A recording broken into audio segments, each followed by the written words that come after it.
നമ്മുടെ കുട്ടികൾ മയക്കുമരുന്ന് വലയത്തിൽ പെടാതിരിക്കാൻ നമുക്ക് എന്ത് ചെയ്യാൻ പറ്റും? അതിനുള്ള ഏറ്റവും സിമ്പിൾ ആൻഡ് മോസ്റ്റ് എഫക്റ്റീവ് ആയിട്ടുള്ള കാര്യം എന്നത് നമ്മുടെ വീട് തന്നെയാണ്. നിങ്ങൾ മക്കളെ സ്നേഹിക്കുന്നതോടൊപ്പം തന്നെ അവരോട് എപ്പോഴും തുറന്ന് സംസാരിക്കുക, അതുപോലെ അവരെ മനസ്സിലാക്കുക.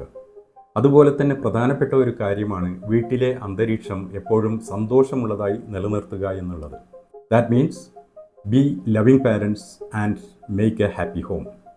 അങ്ങനെയായിരിക്കുമ്പോൾ അവർക്ക് നിങ്ങളോട് എപ്പോഴും തുറന്ന് സംസാരിക്കാനുള്ള ഒരു താല്പര്യം വരികയും വീടും പാരൻസുമായി എപ്പോഴും നല്ല ഒരു ഇമോഷണൽ ബോണ്ടിങ് വളർന്നു വരികയും ചെയ്യും.